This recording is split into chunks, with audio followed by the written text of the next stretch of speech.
Paz do Senhor, irmãos. Eu sou a Rosângela França, missionária de Deus, e trago aqui uma palavra maravilhosa que se encontra aqui em 1 Samuel, que Deus me revelou ela agora. E é uma palavra já muito conhecida dos irmãos, e eu acredito que vai trazer muita reflexão para os irmãos, amém? Eu vou ler aqui a palavra. Diz assim: Deus fala com Samuel em sonhos. E o jovem Samuel servia ao Senhor perante Eli. E a palavra do Senhor era de muita valia naqueles dias, e não havia visão manifesta. E se sucedeu naquele dia que estava deitado ali Eli no seu lugar, e os seus olhos se começavam já a escurecer, e não podia ver. E estando também Samuel já deitado antes da lâmpada de Deus, que se apagasse no templo do Senhor, em que estava na arca de Deus. O Senhor chamou a Samuel e disse ele: Eis-me aqui. E correu a Eli e disse: Eis-me aqui.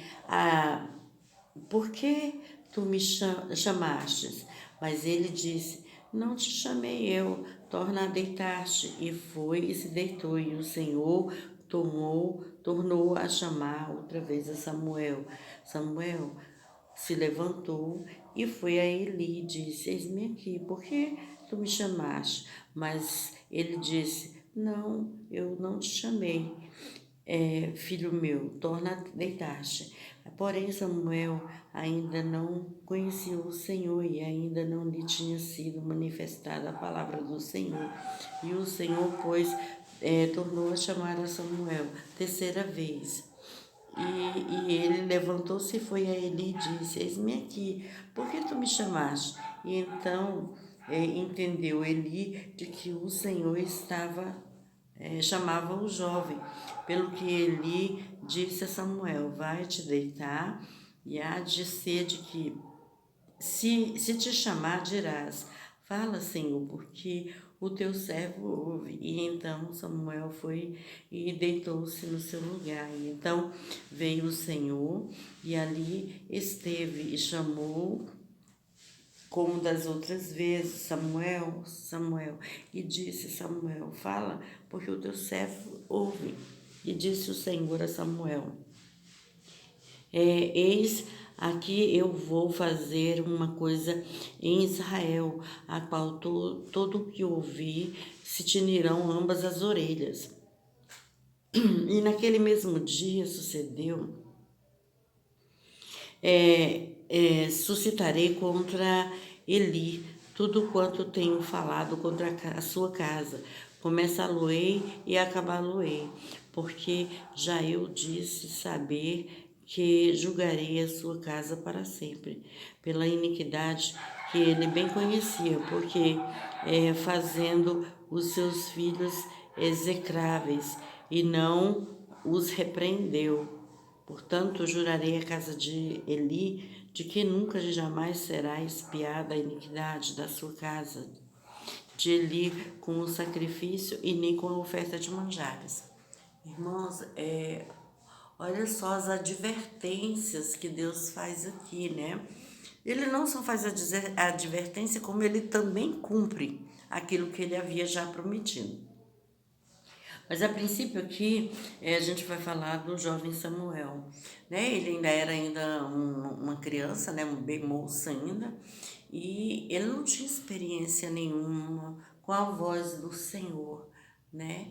E ali ele foi se deitar como de costume, com certeza tinha feito as suas orações, porque ele estava ali aprendendo na casa do Senhor como servir na casa do Senhor. Então, ele deve ter feito aquele seu ritual, né, de toda noite para dormir, fez. Porém, o Senhor Deus amado precisava falar ali. Como ele já era moço e atento às coisas do Senhor já, então o Senhor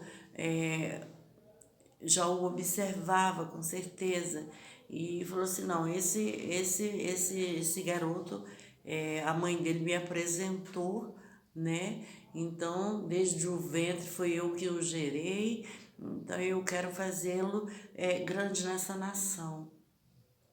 Vou usá-lo. E aí já começou logo desde muito moço, muito garoto ainda. E ali ele foi se deitar, com certeza, quando ele começou a pegar no sono, o Senhor o chama uma vez, ele se levanta e vai até Eli, que era o profeta daquele lugar. E ele vai uma vez e vai duas vezes, o Senhor chama pela segunda vez e chama pela terceira vez. Só aí Eli se deu conta de que poderia ser Deus chamando o jovem menino. E aí Eli se atentou pela terceira vez do menino. Com certeza os intervalos poderiam ser assim, mais ou menos intervalos de meia hora, né, irmão? Entre uma chamada e outra aproximadamente, né, irmãos? Então, Eli se deu conta de que era o Senhor que estava chamando ali a Samuel.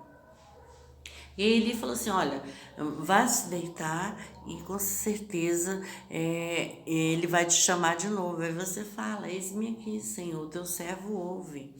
E assim ele fez, quando o Senhor chama ele já na quarta vez. Porque o garoto ele não tinha experiência ainda com o Senhor, seria a sua primeira vez, né, para ouvir a voz assim do Senhor. E assim ele ouviu e ficou atento àquilo que o Senhor falou.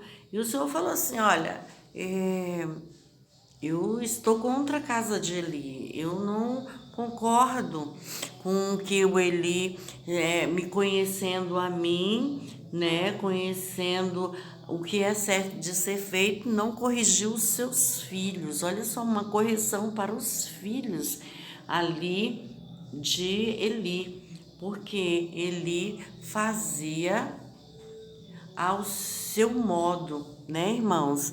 E não educou da maneira correta ali aos seus filhos, porque os seus filhos, eles faziam da sua maneira.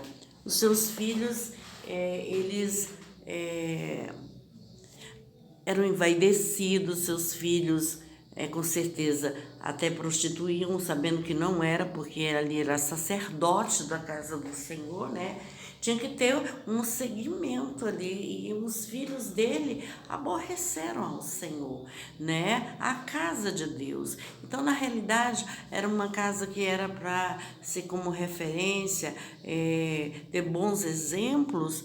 O próprio pai, sendo o profeta do Senhor, ficou intimidado para chamar a atenção dos seus filhos.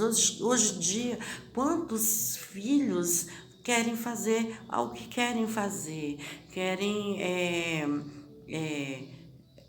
fazer a sua vontade, né? Querem, como agora, né? Por exemplo, que está uma música altíssima. Os filhos, eles é que ditam as regras nos seus lares. Eles é que colocam a música na altura que eles querem. Eles fazem as amizades com quem eles querem. Eles namoram com quem eles querem. Eles saem, prostituem, bebem. Eles comem absurdamente. Eles falam palavras vãs, eles cometem muitas atrocidades, né, irmãos? Então, porque se acham que são jovens e eles acham que são livres para fazer o que eles querem fazer, né? Então, aí é essa observação à casa de Eli. Seus filhos eram tipo assim largados. Ele não freava os seus filhos. Ele não dava ordem a seus filhos. Ele não determinava coisas para os seus filhos fazerem. Ele simplesmente deixava eles à deriva, deixava eles à vontade. Então, talvez logo quando era mais moço, ele conseguia ainda dominar, mas depois que já foram passando para uma fase mais mais pré-adolescentes e adulta, ele já não controlava mais, já não conseguia mais e nem queria mais se meter com eles. Tanto é que ele perde demais com o Senhor ali por conta dessas falhas, de deixar entrar a corrupção, de deixar entrar a contaminação dentro do templo do Senhor, dentro da casa que era dirigida às coisas santas e sagradas do Senhor. Né, irmãos? Então nós temos que ter cuidados. Aqueles que têm filhos, têm que ter cuidado com seus filhos. Se você agora está na presença do Senhor, outrora você não estava. Tudo bem, não se conta daí, mas começa a se contar. Então, a partir de agora que você já serve ao Senhor, a tua casa tem que servir ao Senhor. A tua casa tem que ter uma concordância com a santidade das coisas de Deus, né, irmãos? Você não pode fazer de qualquer maneira ou deixar de qualquer maneira, né, entrar na sua casa de qualquer maneira. Para tudo tem que ter um governo, né, irmãos? Então é assim. E ali, ele não dava mais conta de fazer o que era correto, né? Então deixou muito largado os filhos dele. E ali o Senhor falou assim: olha, eu vou cobrar dele e vou cobrar da sua casa também, né? Então eu não vou mais aceitar os manjares de oferta, eu não vou mais aceitar os sacrifícios dele, porque está em corrupção, está contaminado. Então eu quero aquilo que é sagrado, que é santo, que é separado. Eu amo aquilo que é preservado, né, irmãos? Então ele deixa bem claro aqui para Samuel de que ele vai cobrar de Eli. E ele cobra. Tá? Logo mais na frente eu vou dar uma continuidade. E ele cobra severamente ali, do próprio Eli e dos seus filhos também, né, irmãos? Então, olha como santo é servir ao Senhor, quão grandioso é estar na presença do Senhor. Uma vez que você conhece o poder da casa de Deus e você retrocede, você vai sofrer consequências em cima desse retrocesso. Porque como que tu conhece a porta, a saída, como que tu conhece a salvação, a libertação, e depois tu volta para trás e que quer se lambuzar tudo de novo, né? Então, irmãos, é muito sério estar na presença do Senhor, né? É melhor até que não se conhecesse ao Senhor do que já conhecendo-o e voltando para trás, né, irmãos? Quão severo é, quão difícil é, né? Então, aqui ele faz uma retratação de Eli. Ele faz uma retratação do que há de vir, que ele diz que até os ouvidos, as orelhas, né, tinirão, né? O tamanho que vai ser o reboliço. Ele faz as mudanças. Deus, ele vai dando tempo, ele vai dando espaço, ele vai dando corda. Mas chega um momento que ele retira. Ele toma para si. Perdão. E ali, Eliseu recebeu isso também para a vida dele, um conserto já que ele já começava a fazer vivendo a história de Eli, dos filhos de Eli. Então ali ele já foi orientado: olha, se tu retroceder, olha, se tu olhar para trás, vai suceder a mesma coisa contigo. Então persevera no meu caminho e não sai do caminho. Deus deixa bem claro isso, sabe, irmãos? Então é grandiosa essa palavra de reflexão, né, irmãos? E eu deixo essa mensagem aqui para os irmãos refletirem nesse dia de hoje, né? E convido os irmãos também que possam compartilhar do meu vídeo, possam se inscrever no meu canal, dar um like, e que a paz esteja com todos.